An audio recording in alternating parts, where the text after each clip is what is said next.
40. Cerete ders-i fıkıh müyesserden. Nahmaduhu ve nusalli ala rasulihil kerim. Furuati ki beşerthay namaz taalluk megiren.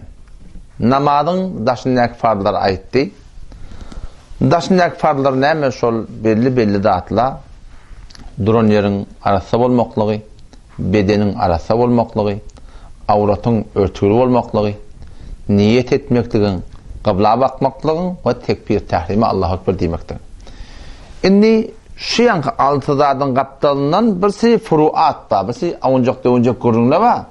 Şolarda, şarada yatılacak boluyor. Näme diye?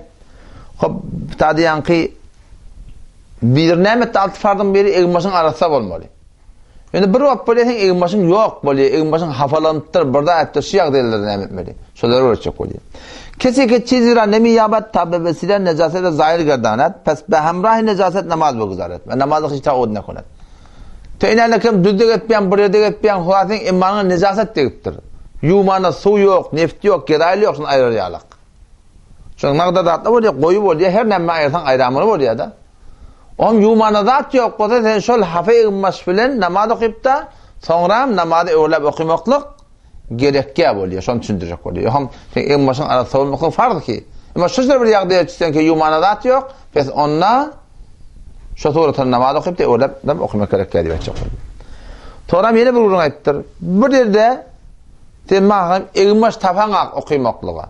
Döle gidip dursaň, derýa gidip dursaň egmaşyň oglak gidipdir. Bir murat peşeptir sen egmaş maran ark gidipdir. Yer ark gidipdir diýip bir dadar gidipdir. Egmaş tapaňak. Kesike camiler nebi yamet tabi'sine orada kışabe fuşanat. Hudaý takdan bir dynna etdirler, Hudaý egmaşyny çykartdylar yamanlyk edip. Kullan şu yalan açdy onu dynnaň sende. Bu näme etmeli? Bämçe alef ya gelir balay menzur nebi yabat. Başa bir ot zat yok ama örter ýadak. Fas berehne namaz bekanat, namazı şawudna kılar. Şu eýne şol yalan suratynda namaz okuymaly. Ve öğlep namazı, öğlemek hem toram yarım saat sonra egmaş beradla da bilýärmi? Ya bir saat sonra egmaş geladi. Yeni yamaşan namazı öğlep okumak gerek. Elbette bir dapa yalaňaç adam oturup namaz okuymaly. İki ayağın kıblaya karşı etmeli şeýle, ruku şeýle, eşare suratına bolýar. Şu sonra ruku secdesini ýerine etmeli bolýar. Yani oturup yere secde etmek gerek yok.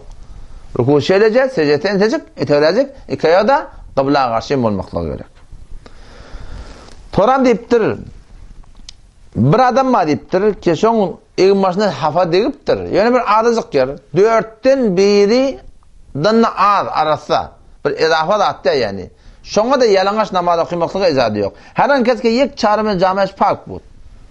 Ýani egmaşyň köpsi nejis 4den biri arasa ýani. Galanlaşy da hafa bolupdyr.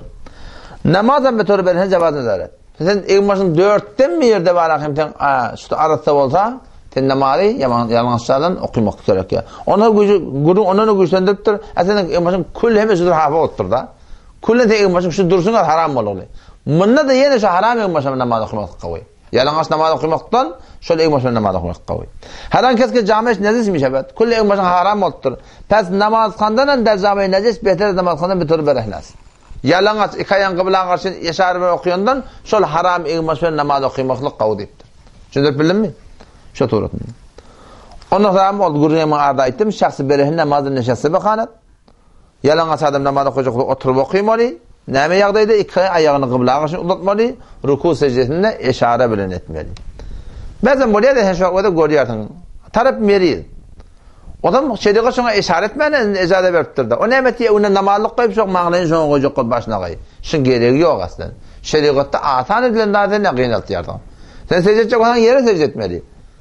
Ýa-da şeýle onda mid goýup birdan edip şokar maňlaýyn ýere goýjak goýup birdan ýok bize geregi ýok.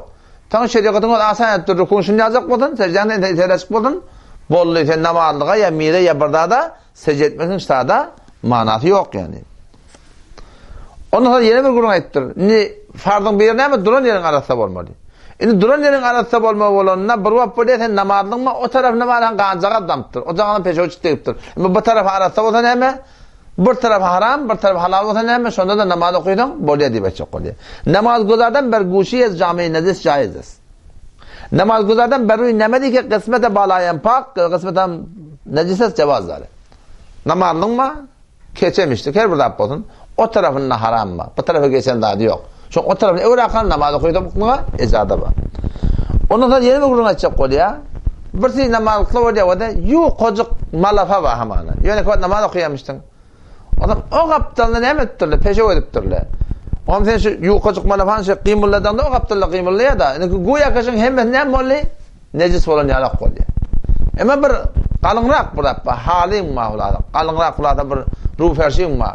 O lokal bu kaptan kıymulladan o kaptan kıymullat patanak. Şu bir kaptanla peşe ediptirdi haram bulamaz o kaptanla namaz okuyudan bolya diye çok. Namaz guzardan ber guşe ye cami necis caizdir. İnde sureti ki yek tarafan cami ba harekattan taraf digara hareket ne o lokan bu kaptan çıkan o kaptan kıymullat patmat qoda onu ol arasıyerni okuyudan bolya. Ama halim var da şu da olan peşe ediptir. Sen bu kaptanla okuymaklığa ecada var suretinde. Ama yok kızık bir malafa kıymulladan hemen yığınlanıyor da onun için oturutunda doğru diye. Ondan sonra bu gurunun tamam oldu. Sonra mende kıblasını gurun açacak oluyor da. Kıblaya karşı bakmaklık vardı da. Ama bir yak diye böyle sen kıblanı bilen ak. Başın aylanıptır. Sormanda adam da yok. O dedi kenara ettirin bir cengelle adam yok sormanda. Bolsa da adamı da bilip batanak. Ondan şu tadı ödün oylanıp günü gözlep keleven gözlep ay şonlardan taraftan geldik mi ne mi deyip şu kıbla sadıp bolmalı bakıp da okuysan eğer ihyanen yanlış da olsa namazı yamaçlardan öğürlep okuymak gerek ya. Şahsi ki kıble berbey müştebe pucide gardidas. Kesirane mi yabat ki azu derbali kıble soğanlamaya sonra bana adam yok onu. Kıblan nedir bilmem ne o. Ve hemçin çizdi digeri vücuda da ki bar kıble delalnamayat. Başka günlü yok, zatı yok, hiç zaten bilip olacak. Pes bayet ba tahkik berresi enderuni ve gomanı galibi khiş namaz bir guzaret. Ya gümen ne var? Oylanmalı, fikretmeli, şart bota olamalı. Eğer bazı berresi namaz guzar ama bazen de kıble iştibakar namaz beynamı durustsuz. Ona doğru oluyor namazı. Ama oylanmayacak hemen öyle dursa o namaz doğru değil yani. Peki oylanıp dursa yanlış da doğru.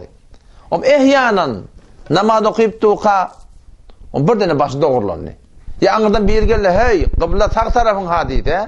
Şu duruncu yerinde ne yapmak gerek? Dolanmak gerek. Şu tada suretinde.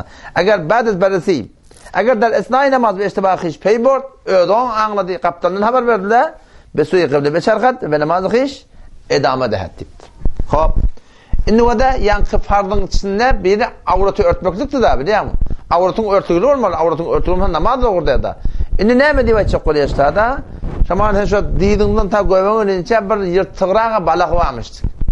Yani ana belli yerin hamana bir görüntün yerler varmışdı emmandan. Adam adamın emmanı ozuv var. Didin bir ozuv. Buğdun bir ozuv. Bidin bir ozuv. Alet tenasülün bir ozuv. Şunun bir ozuv. Adam şol deşecekleri var da anlamana. Görüntü böyle şeyler. Şolun hemen uyuşurunda inki kişicik ozvun 4'ten 1 olacak o da namazın doğru de. Eğer ondan ağır olsa onda gurun fark edecek. Eğer azçan ozvun muteferriki bağışayız avrat berehne geldi. Pes eğer çenançe mecmuan ha bendaz yek çağrımı küçükten azay berehne şöyle minizit namaz bir batlas. Eğer nahayden kişicik ozvun şu alet tenasülünü tutma oluyor da. Alet tenasülünü eteğindekini tutma oluyor. Onun için çok 4'ten 1 olsa hiçbir elin ayeti ya da deşikler üçünde şunyalık olacak olsa diyor musun? Elin şu ayeti olsa ortacığı. Şunyalık olacak olsa şu suretinde şu namaz doğru olacak değil yani. Ve eğer çenançe mecmu azayı berehne şöyle kemtezim yoklar bu namaz ve seyyez. Yok üçünde de adacık oldu. Şimdi yazacak yer. Zaten o namaz ne olacak? Suretinde doğru olacak. İnşallah Teala ertakşam indi yuvuşuş namazın gurunu girip başı da indi şu namazın içindeki farlar açacak. Namazın içindeki farlar tökönlü. Şurutu namaz diyallığına namazda girmekken şartları şart. En karhana girecek ona şerait koyupturlar. Indi karhanın içinde de şerait var. En istiyorsan namazda girmekken namazın dışında şeraitler var. Zaten namazda girecek o zaman. Namazına girdi mi namaz başlandı yine şeraitler var. Ki daha da şu farda vacip olsun hüküm ettiler. İnşallah onu ertarsın gurunu der. Vesselamu aleyküm ve rahmetullah.